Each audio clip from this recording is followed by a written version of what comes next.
So my name is Klára Kolárová, and I work as National Sommelier in the National Wine Center. So it doesn't mean I'm going to keep that title until I die, like the national artists do, but I will pass it to someone who comes after me, who will be the next leader of the Czech wines in the export. So I wanted to, of course, you all know where Czech Republic is, but it's quite important to understand that we really are in the heart of Czech Republic, of Europe, of course, and Prague is the real heart for me. That's where I live, so I'm a little bit like Prago-centristic.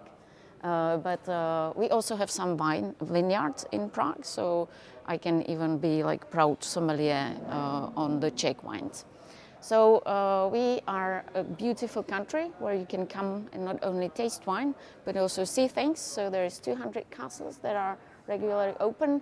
We have 17 natural cultural heritages where you can actually go and also taste wine. Here is the most famous one. This is Český Krumlov, and they actually planted a vineyard of Hibernal. So this is the Piwi interspecific grape variety. It's 10 years now. They actually made already like 5 times wines, but they were undrinkable, so they always distill them into spirits. But hopefully this vintage will be okay and we can finally taste wine from Český Krumlov. But that's definitely not the wine region that I would like to maybe intensify. So there is a lot of spas. We are crazy about biking, so we can come do a lot of biking trails also around the vineyard, so that is particularly interesting and nice. So I think most of you know Czech beer, Pilsner Urquell.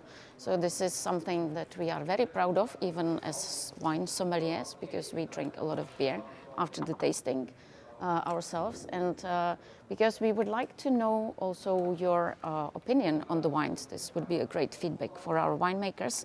We have a special voting system which is called Slido, and if you would be so nice and help us, the winemakers, to scan the code, just use your telephone, put the camera on and go through the QR code, if you can do that for us. And then this is just to practice, okay? So a very easy, can you do that? Yeah. If you don't want to, you don't have to. But it's a good feedback for the winemakers. So the first question is really just a silly one, just to try if it all works on your telephones. So if you pick, what do you prefer if we talk about Czech Republic? Is it wine, beer, Becherovka, or the Prague vodka? If you ever tasted Prague vodka, you would not pick that one, okay? The wine is much better. But this is really just to warm you up a little bit and to see if the system works. So you can see there is a number. So we can also see how many people voted. But then it will be all about wines. So this is just the only first one.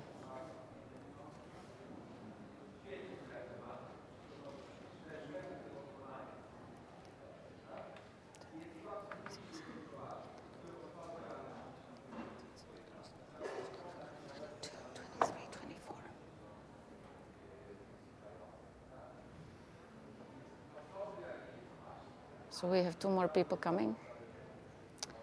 Okay. Hi.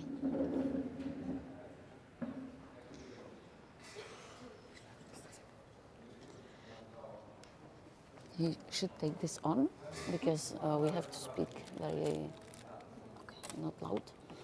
And if you would take your telephone and scan the QR code, there is a small questionnaire I will be asking about the wines. So we also do it because we want to know what do you think about the wines, because as professionals, you know that you taste the wine, and unless you write down something, note, or you would kind of evaluate the wine, if you do not write it down or you do not say it, then the tasting is not finished. So this is good also for you, that you kind of really evaluate the wine, and then it gives us also a great look on what do you like. Okay, very good. Thank you. So this is how it works. So then we will always taste the wines, and you will tell me which one you like better. Okay? So like this, we know what is the style of the wines that you like. So first we start with the 2 wines. So you have wine number 1 and wine in a glass number 2.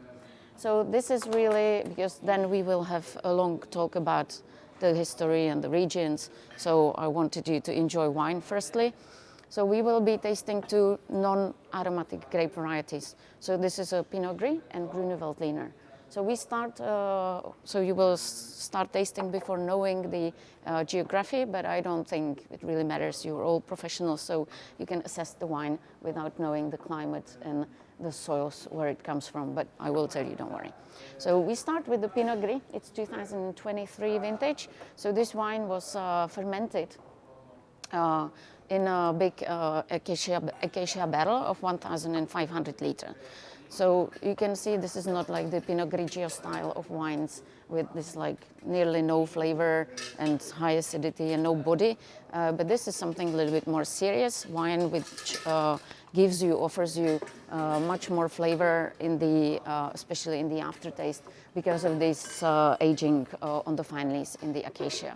So you know all that you can use different wood for making barrels. So acacia is especially used in Austria for Grüner Veltliners, but with this like kind of sweet touch that it gives to the wine, it is, I think, also very nice for all the Burgundy grape varieties. Actually, the acacia barrels, they don't really work very well with wines with high acidity, so it's really very convenient for the non-aromatic wines with naturally lower acidities like Pinot Gris or Grüne Veltliner. So you can see they have about 30 hectares of vineyards.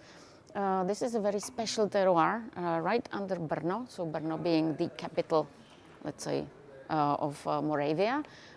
Very interesting place to go. There's a lot of gastronomy going on, and you can go there by train and then eat and drink in all the restaurants. It's really funny. It's 500,000 people, so it's all walking distance, and it's very nice, so I would recommend that. So you can see the sugar level is quite low, 2.5 grams of residual sugar, and the wine really benefits of the aging on the lees with this really nice and long aftertaste. So where they are, this is a very special terroir. Like I said, it's right under Brno, so they don't really belong to any region. They have a special soils there, which is called the granodiorit, and this is like a granitic soil with a little bit more of silica.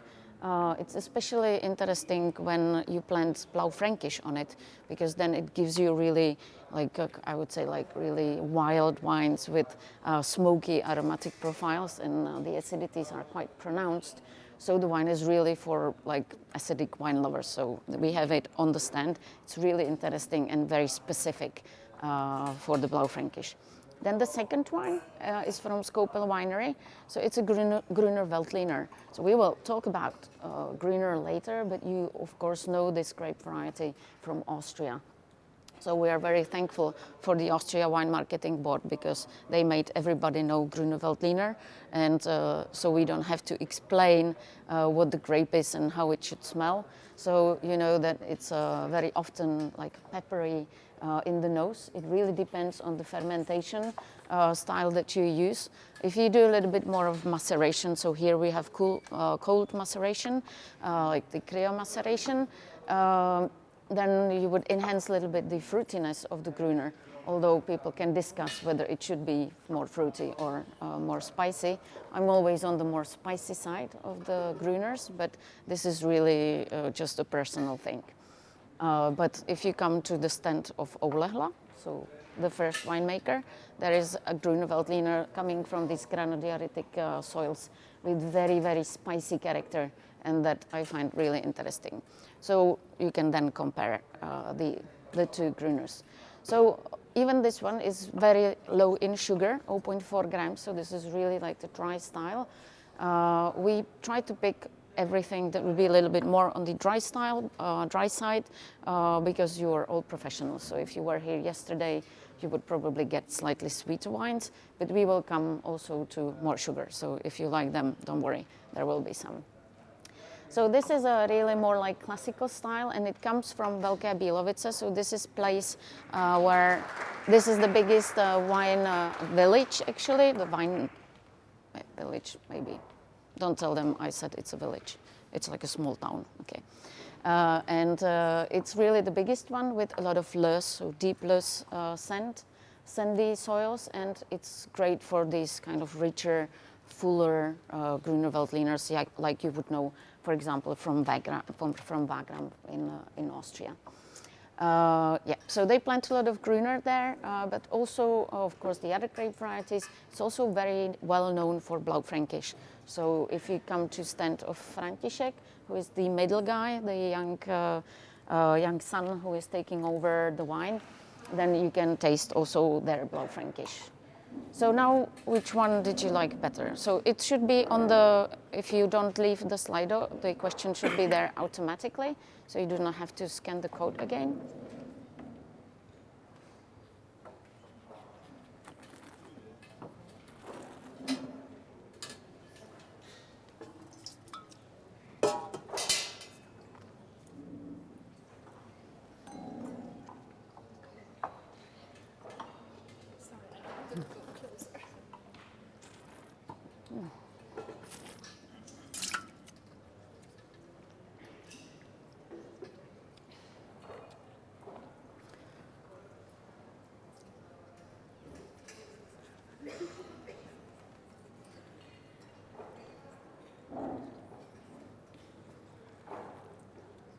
I thought it was fair to put these two wines together, because then we will be tasting always one grape variety, so it will be slightly less difficult to evaluate the two wines.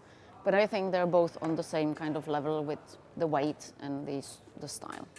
But I didn't taste the Grüner before, and I find it really like also spicy, but also very fruity on the same side. So I think this is very typical for this wine, for the loess wines, that they really tend to be quite bold in the body, and it's very interesting.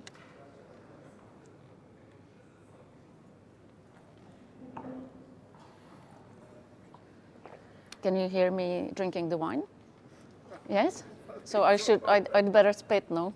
Because otherwise you can tell that I was drinking the wine. Okay. So let's see, the Grüner. Okay, interesting. It's nothing else, just interesting. Sorry, I don't know what to say. Okay, so we wanted also to speak about like the heritage that we have, that is not just material, like the buildings and beautiful castles, but there is a lot going in the southern Moravia, especially when we talk about the traditions and culture. So I was studying cultural anthropology. So for me, wine is not a drink. It's definitely not just alcohol. It is something that connects people and that can tell the story. And while you drink wine, you also, at the end, very often dance and sing. So this is all connected. So we have like also the cultural heritage is protected by UNESCO, or could be protected by UNESCO. So there is the hand-blown glasses that you can find in Bohemia, still working, one of the oldest hand-blown factory that has been rescued recently, doing great wines, called Května. Then we have the blueprint, which is really beautiful, and we can use it everywhere. And then there is the rite of the kings, which is also very interesting. So you have these kind of things going on in every village, really. You come from the beginning of May until the end of September, and you go from one village to the other, and they just drink and dance. So it's really great time to go and visit. So you can see it is still living, so the people are wearing the costumes, and they actually really do that from when they are young until when they are old. So now let's talk a little bit more serious about the wine, So I always like to put the region on the map, because this tells you a lot about the wine style. So we are on the 49th parallel, so this is the important one, because you can find Champagne on this parallel, also Rheingau, all the big regions. but also, for example, in Japan, they have the wine regions on the 49 parallel.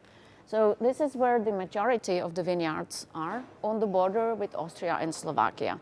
So this is important to understand what the wine will be or what the wine should be, because we all used to be part of Ugro-Austrian monarchy like 400 years, so we share nearly everything. So it's very difficult to say, you know, in Czech Republic we have the best Grüne Veltliner, because you just go 3 kilometers, you cross the border and you are in Weinviertel. So it's really the same style, the same climate, the same grape variety. So we share all the grape varieties, so the Central European grape varieties with them. So this is where, as I said, 96.7% of the vineyards are. And then we talk about Bohemia, so this would be the northern part around Prague, which is quite scarcely, you know, like put on the map. I will show you in a minute. And here we are really on the bordering level of vine growing. Here we hit the 50 parallel, which actually goes through Prague. So this, of course, used to be really the bordering line for vine growing. This now has moved to England and to the 51st and 2nd and even 53rd. But before, this was really the bordering one. So you needed special grapes like Riesling that would grow there because the other ones wouldn't ripe enough. So then it talks really about the influence and the style of the Bohemian wines that are a little bit more mineral, a little bit more into German style, and then the southern part where you get them a little bit more on the side of Austria. So it's only 17,000 hectares of vineyard, so we are not big. It's like like half of what they have in Austria. About the same as they have in Côte d'Or in Burgundy. So it's not big. We only produce 30% of the consumption. So some people might ask why do we want to export? But of course there is a lot of wine coming to Czech Republic, and of course we also want to compete and show the wines abroad and say that we do some beautiful wines in Czech Republic. So sometimes it's difficult to pick what would be the grape variety for Czech Republic, because, as you can see, we have nearly 70 grape varieties allowed to be planted. So that's crazy, you know. So everybody has like 30 different grape varieties in the vineyards. And how can you say what is the terroir if you have so many of the grapes? So we try to, you know, like to make the winemakers think a little bit better about what they plant and where it should go. And I think it's going well, but still, you know, there is a lot to taste. So, but anyway, there are the grape varieties that are planted more. And this is the top 10, so you can notice, and this is what you could probably even say if I didn't show you the map, just from where the Czech Republic is. It's really overwhelmed by white grapes. So only on the 8th place we have Blaufränkisch, and then it's just, you know, whites. So there is quite a lot of Pinot Noir that is started to be planted. Really, this is a grape variety that finds wonderful terroirs in Czech Republic, but it took the winemakers a while to understand, you know, that they should plant. It's better to plant Pinot, or even that it's difficult to grow and difficult to also produce the wine from. But I think we do some really great Pinots. And it's the time for all the countries to show their Pinot Noirs, because there is not enough of Burgundian Pinot, and if there is some, it's so expensive. So there are people really like starting to look for these other terroirs, so it's the right time, I think, for us to show our Pinots. But we will be tasting Blaufränkisch today, okay? You can go and taste some of the Pinot on the stand. So the Grüner is number 1, just like in Austria. Then we have the Riesling Miller-Thurgau, which is rarely to be seen, you know, in export, because these would be the wines that you drink as the young ones, or they would put them in the blend, or they just drink them from the cellar. Then there is Welsh Riesling, which is important grape variety for us, and we will talk about Welsh Riesling when tasting the wines. Pinot Gris, Chardonnay, Sauvignon, the 3 international ones, Blaufränkisch, and then comes Pálava, which is the unique grape variety for Czech Republic, and I will talk about Pálava when we come to the tasting. So about the regions, so Moravia, the biggest one, we subdivide into 4 different regions. You can also, if you want to have a look, open the small brochures and have a look on the regions as we taste. So if we go from left to right, it's first is Znojmo, then Mikulovsko, Hustopečsko, Velkopavlovicko, and Slovácko. Okay. So we already spoke about Bohemia. There will be wine that we taste very soon from this region in the glass number 4. It's a Riesling from Bohemia, and we will compare it in a minute. So as I said, it's on the 50 parallel. It's small, 700 hectares, and it's 2 really interesting terroirs there, because you talk about the granitic soil, so volcanic here in the north, so wines that have very strong acidity, very powerful minerality. And then around the Prague and Mělník city, you have the deep calcaires, just like in Burgundy, the Jurassic limestone. So very interesting, especially for Pinot grape varieties, not only reds, but also whites. So you can find some vineyards in Prague, as I said already, so you can come and taste wine even there that is original and has a great terroir. But the more nice, I shouldn't say that, but it's also nice to visit Kutná Hora, which is the place where we will taste the Riesling now. So we talk about wine in glass number 3 and 4. Okay, so you have 2 Rieslings. One is from Moravia, which is called the McQueen Winery. And the second, so glass number 4, will be Riesling from Bohemia. 2 very different approaches also. So McQueen sounds very crazy, because you would say there is a mistake in a spelling, because it should be My Queen. No, if you don't know Czech. So you would say they're stupid in Czech Republic, they don't know how to write in English. But it actually stands for Queen of Mikulov. So Mikulov is with I, so it's correct, but it's a little bit difficult to explain. And this is more like, I would say, very approachable style of wine that is just fermented, in Sauvignon. Mm-hmm. Mm-hmm.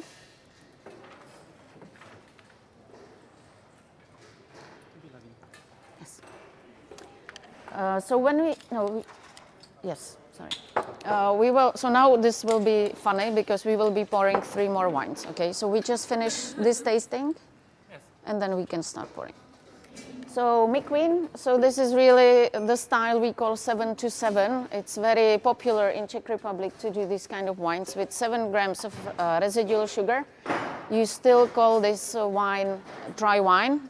So you need glass number 1 and 2 empty, okay? And you will get new wines. That's what I said, it will be a little bit difficult in the beginning, okay? But it's okay. You put the glasses back, and you will get 3 new wines. But by the time we come to the 3rd wine, we will be finished with the wine in the glass, okay? So 7-7, 7 grams sugar, 7 acidity. This is really something that is very pleasant for the final consumer, giving the wine a lot of fruitiness, this kind of softness. So the Riesling is not the punchy one, but it's a little bit more accessible.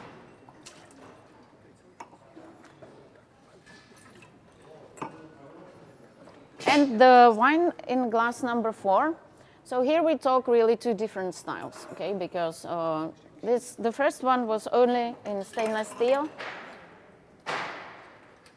7 grams sugar, a slight touch of the petroleum notes already in the wine with good fruits.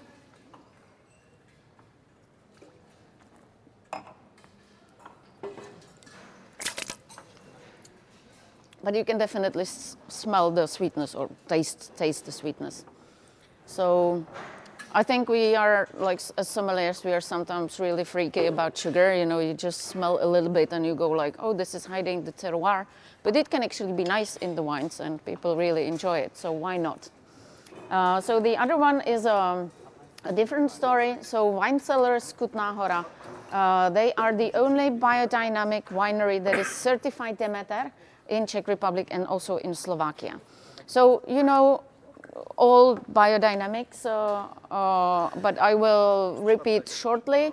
When you use the biodynamic approach, it's not just about the vines, but you have to look on everything as an organism. So as an organism, you need to have relationship with all the other organisms that are around you.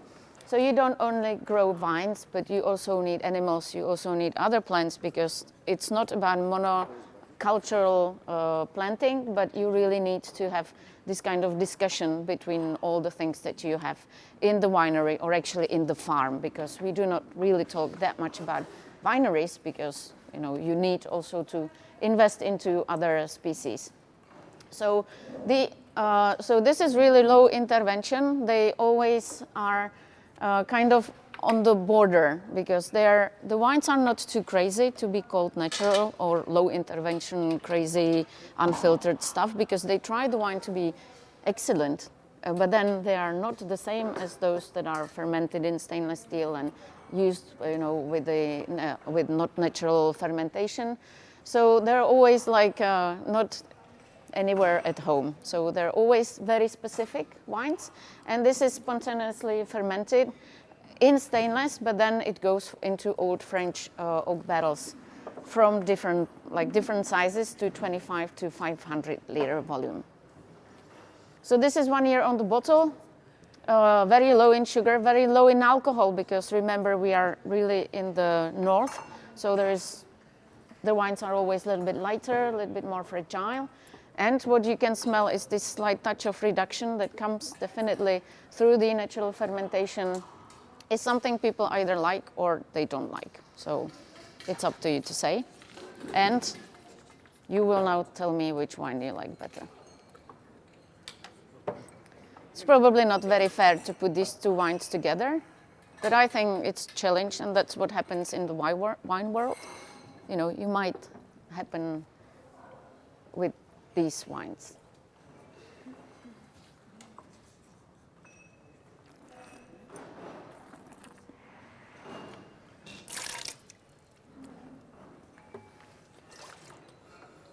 We have been recently tasting in Kutná Hora wines from Riesling and Pinot Noir.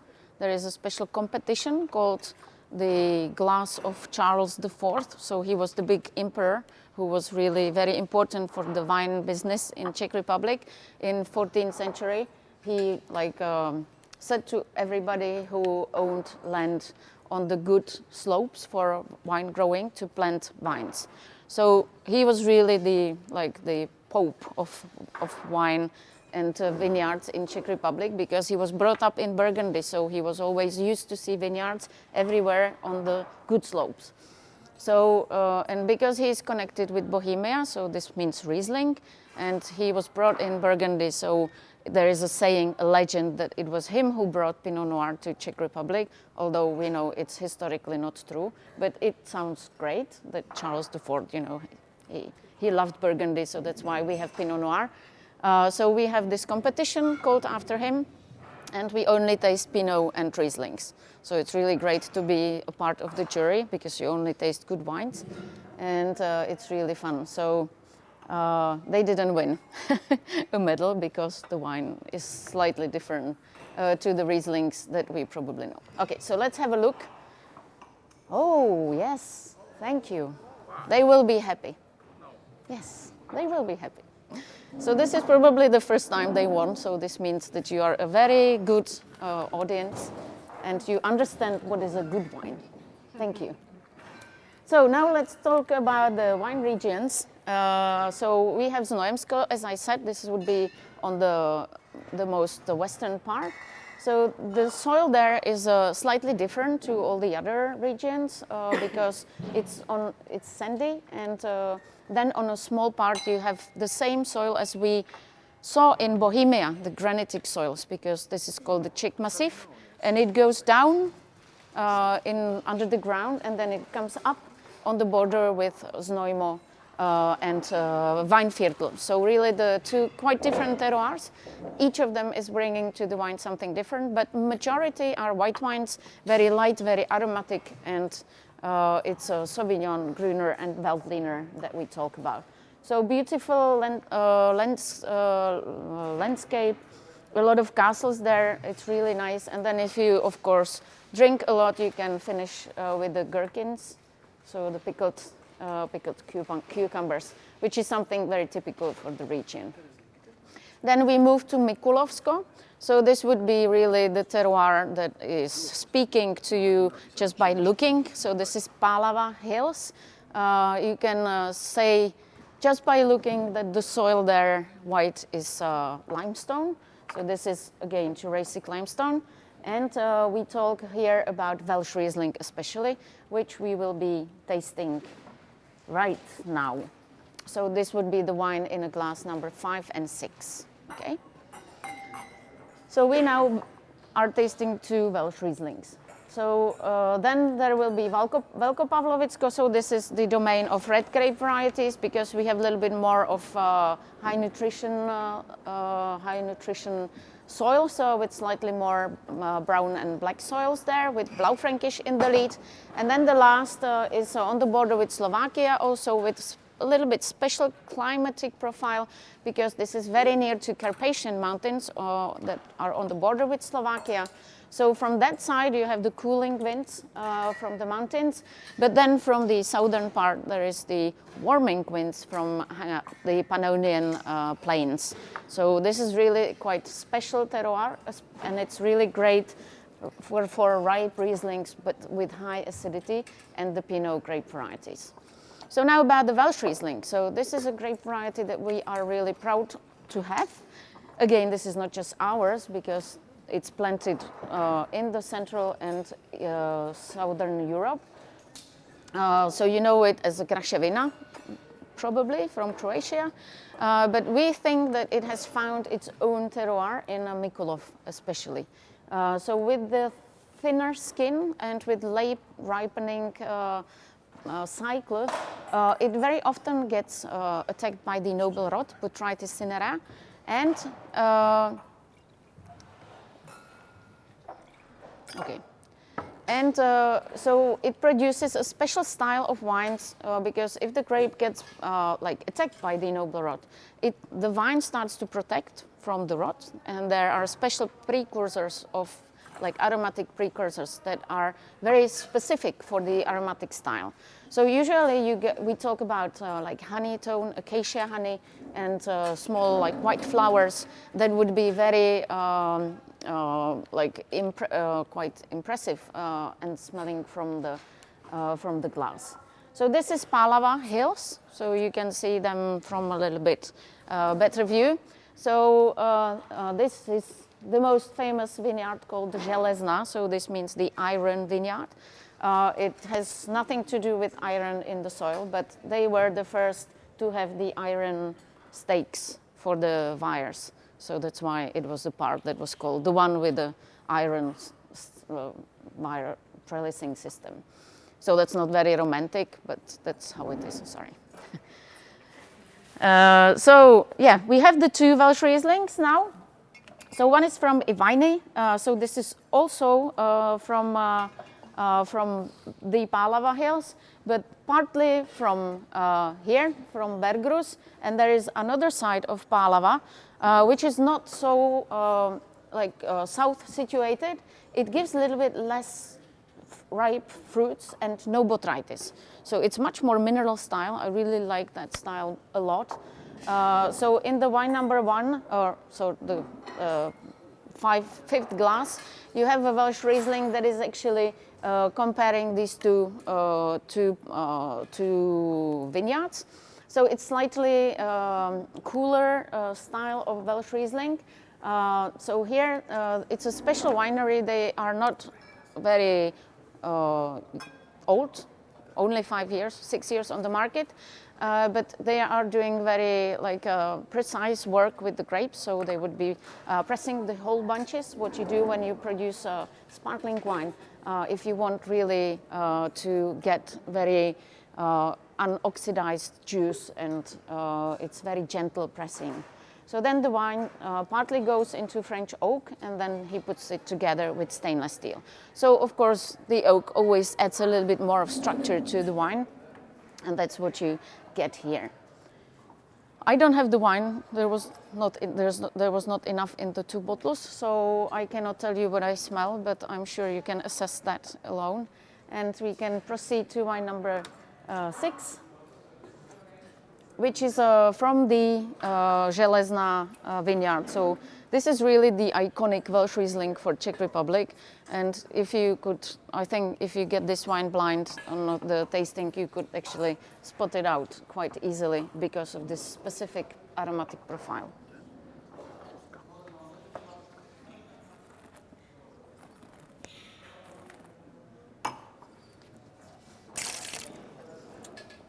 So it's only 4 grams of residual sugar, but you can smell, or you can taste the acidity that is perfect, or at least for me.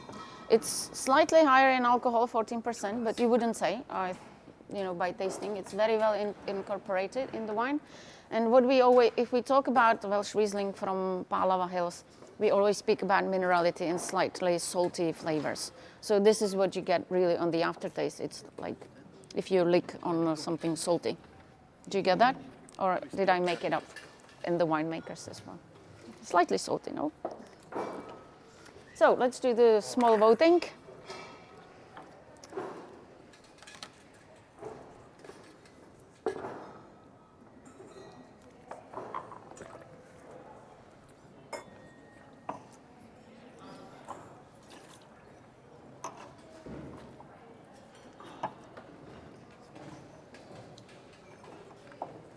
And then we will need the other 3 glasses for the last 3 wines, okay? So then empty, please. Keep the 3 Sauvignons, and then we will have the Pálava flight. Máme Nikolase někde? Haló? Haló? Eva? Please, we need the next flight, if you can. Next wine, eh? Thanks. Okay, so how did it go? Okay, makes sense. So we go to the next flight, which is a Sauvignon. So this is of course, more international grape variety, but who doesn't like Sauvignon? I don't like it so much. You don't like? Not really, no. But there is one wine in these 3 wines that I really love, and I think, I hope, I will tell you at the end. So we start with Villa Vin. So this is a really interesting place to go and visit because they're all gravity. So this is 6 floors of gravitation. So really they do not do anything by pushing or by using the energy. So it's really very nature friendly, of course. And what I like about the wines that they really are very elegant, all of them. So it's a very kind of soft style of wines, and also the Sauvignon is not that rough, not so green. It's a little bit more fruity, more like white peach.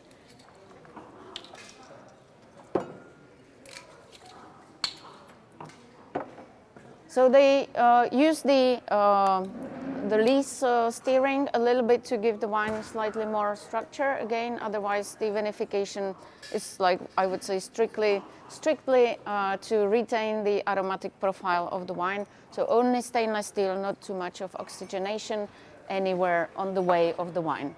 So 4.7 grams residual sugar. So by the law, this could be called either off dry or still dry because there is quite high acidity in the wine. So I think they have it's dry wine on the label.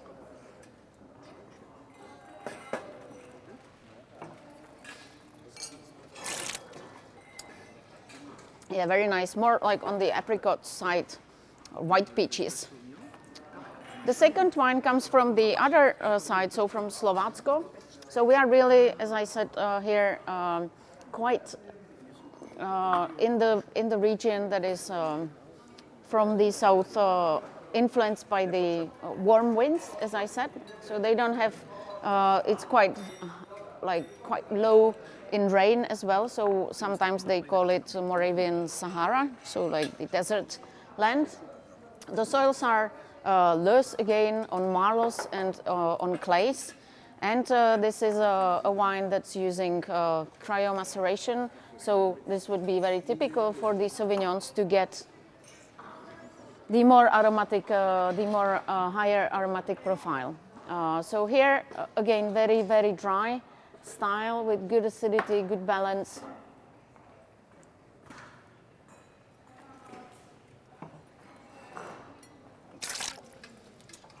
I would say this is a little bit more classic Sauvignon, with this touch of green tones in it, but what you would expect probably from a Sauvignon Blanc that you just open a bottle you don't know anything about. And then the last wine is from Roman Fabik. So this is his top wine called the Big Sauvignon. And Roman Fabik is really the master of Sauvignon Blanc.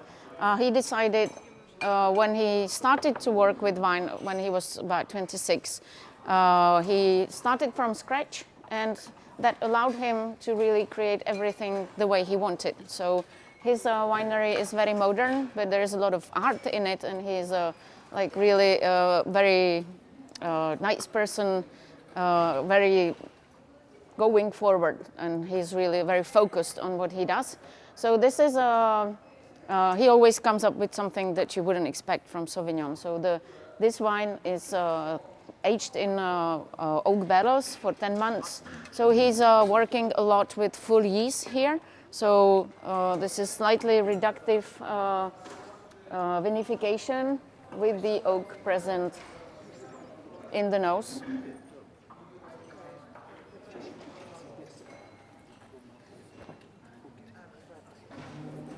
Yes, okay, so this is very interesting. On his stand, you can taste his lower, like entry-level wines, where he's using 4 different terroirs for the Sauvignon Blancs, and it's really interesting to compare how the Sauvignon can do in the different terroirs. So which one do you think, do you like?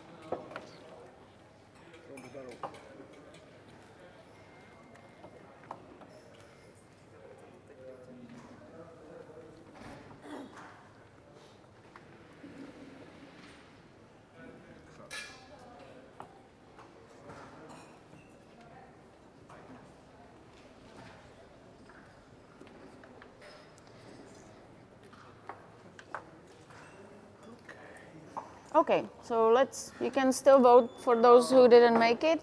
Yes. Yes, that's the one. So that's the one I like. When he was entering the wine on the market, he asked me if I could like tell him something about the wine, and he was like he asked 3 different sommeliers to give the opinion on this wine because it's slightly different to what Czech people are used to. And still very often winemakers would say if you shouldn't put oak on the white wines because it doesn't belong there. So you still have to fight really, even with the winemakers, to explain that the big Sauvignons from Loire Valley, of course, are vinified in oak. So I tried to help him, but I wasn't very helpful because the first thing I said was that I don't like Sauvignon Blanc. But I really do like this one because it doesn't smell like a Sauvignon Blanc that much. So it was like, okay, well, that's not very professional and definitely not like the National Sommelier should say that. But that's how it is, and it still is valid. So that's why I would prefer this wine as well. But he does really great, even stainless steel. So he really kind of turned my look on Sauvignon Blancs, which I think in this version are really, really wonderful wines. So thank you for that. So now we will be talking about Pálava. And we are making it on time, so that's great because we started slowly, slightly later than we should. So Pálava is really something that is just ours. So I have heard yesterday that there are some plantings of Pálava already in Poland as well. I didn't. Did you taste some Polish Pálava? No. I didn't know about that. I know there is a plantation in Brazil, which is really crazy. I have no idea what happened, but they have Palava in Brazil, and we tasted it last year on ProWine. The lady was really crazy. She was going she said stop going to my stand and tasting Palava because all the winemakers went there, and it was like, hey, did you taste the Brazilian Palava? It doesn't taste like Palava at all. So then we had to invite her to our stand and let her taste all the Palava. So that was funny. So it's not it doesn't have a long history because it's a new crossing. It was done in 1953, only implemented into the book of grape varieties in 77. So it's quite difficult to start from scratch with the grape variety. So you really need an overall consent on whether you should plant more of this grape. And it worked with Palava. So now it's on the 9th position in the plantings. And we can see from the statistics of new plantings, it is the best, the most planted new grape variety in the new vineyards. Which makes a lot of sense because it sells, because it's aromatic grape variety, and it is also wonderful in exporting. So it works also because it's unique. So the crossing was done between Gewürztraminer and Miller-Thurgau, and it showed to be very clever because with the Gewürztraminer you get a lot of course, aromatic profile that you can also smell in the Palava wines, but with the Miller-Thurgau you get bigger clusters, and so you have bigger yields. You can work better with acidity of the grape variety because if you have bigger yields, the grape is not ripening so quickly, and therefore it allows you to harvest the grapes a little bit later, but still with acidity, because you all know Traminer, there's a big problem with the acidity, and with the climate change, it's very difficult to make ripe Traminers, but with a good drinkable acidity. So Palava was for a long time fermented in a sweet version, of course, because people are used to smell aromatic wine, so it should be with sugar. So then somebody clever in Sonnenberg Winery came and said, we will not do the sweet style because we don't like sweet wines, and we will try to vinify it dry. And then the whole thing started, and now everybody is trying at least to do the drier styles, because of course this works perfectly in the restaurants. It's really good for just regular drinking. And wine number 1 that we are tasting is a good example of this wine. So it's not so bold, it's not sweet, it's really light. It comes from Mikulov wine region, so you get the limestone acidity in it, and it is really just wine that you enjoy a glass, and that's it. Nice. Good aromatic profile.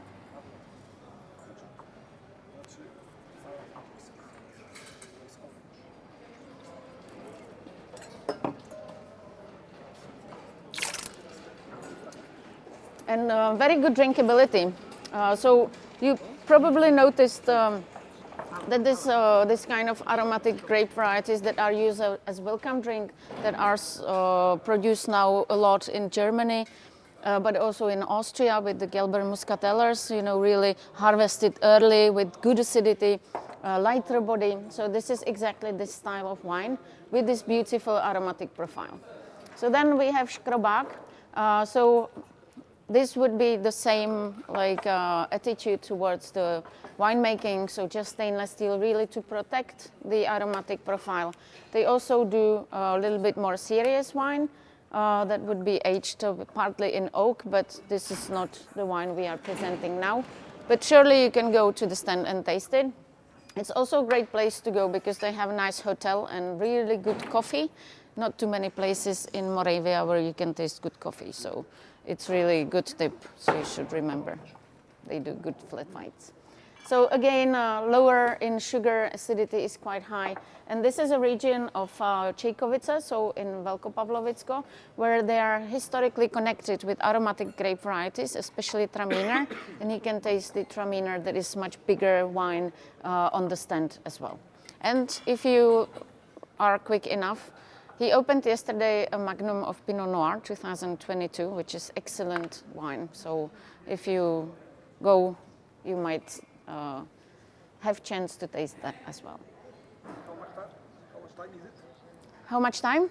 Yes. Yeah, well, the winemakers are bored because there is nobody on the stand, so they're probably drinking the wine. so you should be in a hurry. Okay. So this would be quite the same approach, but with a little bit different subsoils of loess. So you get a little bit more body. It's a little bit riper. The other wine from the limestone had this kind of mineralic acidity to it, and it was definitely lighter in the style, but very nice and a little bit more pronounced in the aromatic. And then if we step to the last wine, which is an orange wine. So this is a different story, of course, a little bit more, low intervention approach here from Valka Winery. So again, this is a smaller, like family business. Vojta, the young guy, is on the stand, so you can discuss everything with him. So it's all in bio, and this wine, he's very successful with this wine abroad. Especially in Asian markets, it's selling really, really great because with this slightly bitter, like spicy tones, it's perfect for anything that is slightly spicy, or with ginger, or even coconut milk works very well with that. So for the curries, so this really works perfectly. And it's Palava, so it is the unique grape variety. And they have a special like labeling. You can see it's all painted by the father of Vojta. So people either love it or hate it. So this is really up to you. What do you think about it? But the wines have a very specific terroir, I would say. So I was talking about the Asian markets. Palava is very successful there because you know that they like everything that is intensive in the nose. So they even gave Palava a name. So it's called Checo Chanel in Korea and in Japan. So far we use it. We are waiting for a bill from Chanel, that they will ask us some fee if we want to use that in the future, but they didn't. Well, we go to Wine Paris, so if you are there, don't say it, in France, that it's a Czech Chanel. Okay, so this I think might be difficult. Well, I don't know, let's see, because the wines... Because the orange is very different from both. So but it can be positive, different, or negative? Yes, positive. Positive, okay. But of course, it's different. Yes. So this is not classified from this both. We will see. We will see how you do, because you are voting in a very different way than all the other groups that I usually have. But that proves that you're professionals. Another technique.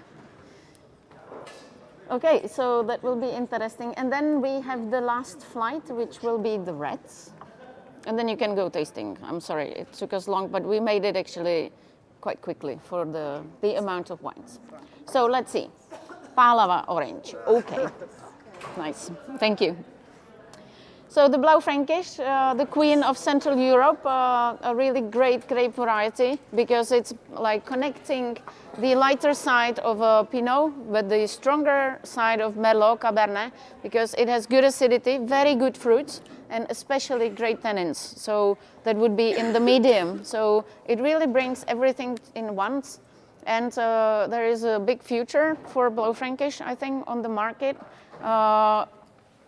Some people still think Frankowka is only acidic and thin wine. This is caused by the communist eras. People still remember, the worst wine was always labeled Blaufränkisch, but of course this is changing a lot. And thanks to our friends in Austria, Wine Marketing Board, Austrian Blaufränkisch is very well known in the world again. So we are kind of on the wave of promoting this grape variety. And you are tasting a flight of 3 wines. So I think it's a good example to show how it can be different in a style. So the youngest is 2023. So the first wine in glass number 7. So this one is fermented in bigger and small oak, different toastings. They are really playing with the barrels there. But we are in Znojmo, and I said, I'm sure you remember that this is more like white grape wine region.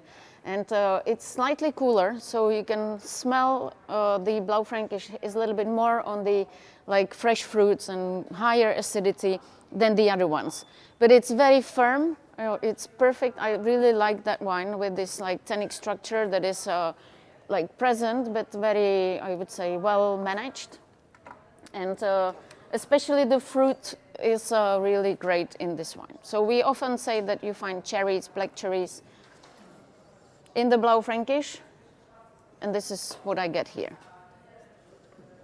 So this would be Taya Winery, so one of the top producer from Znojmo region, and they have a great hotel and spa resort, so this is also a good place to go with a great chef in the restaurant and these wonderful wines. They're also quite focusing on sparkling wines, so this is also a good place to go if you like the bubbles.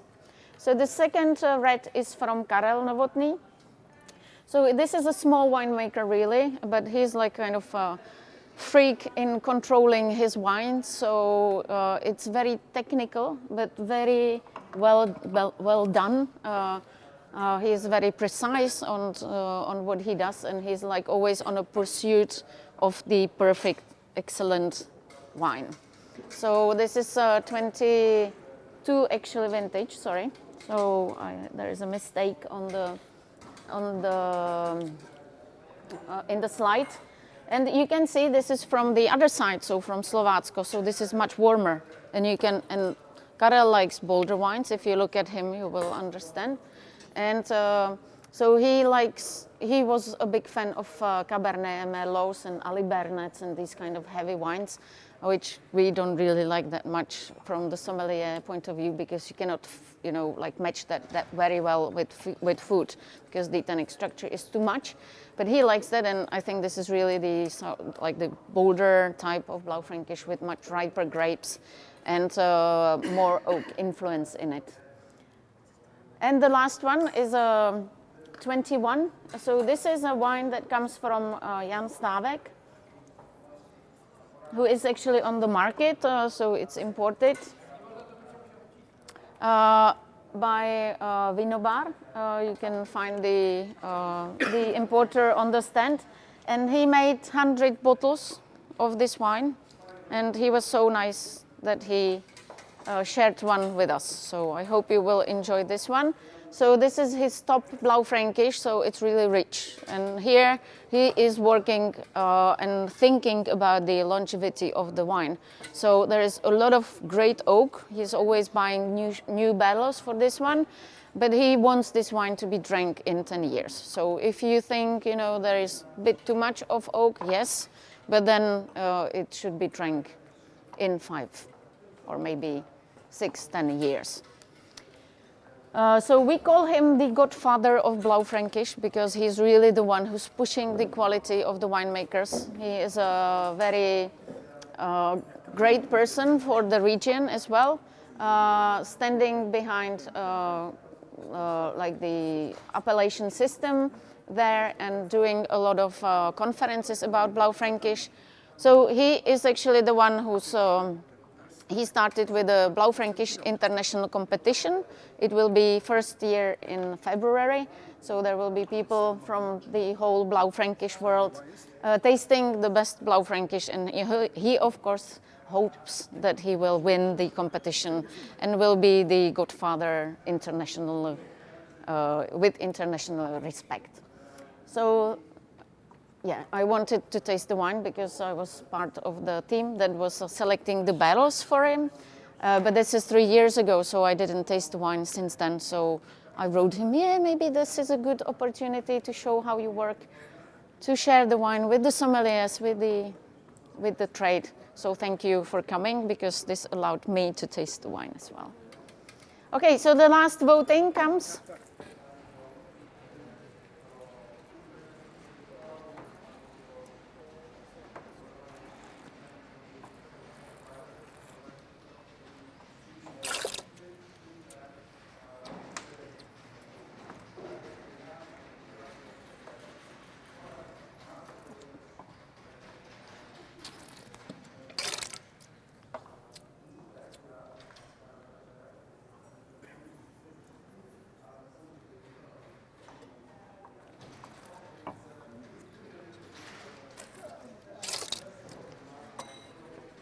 Yeah, I think they are all really great wines. Okay, so he will be also very happy to see that you appreciated his Magnum bottle. Okay, so the last thing I wanted to talk about is the salon of the Czech wine salon.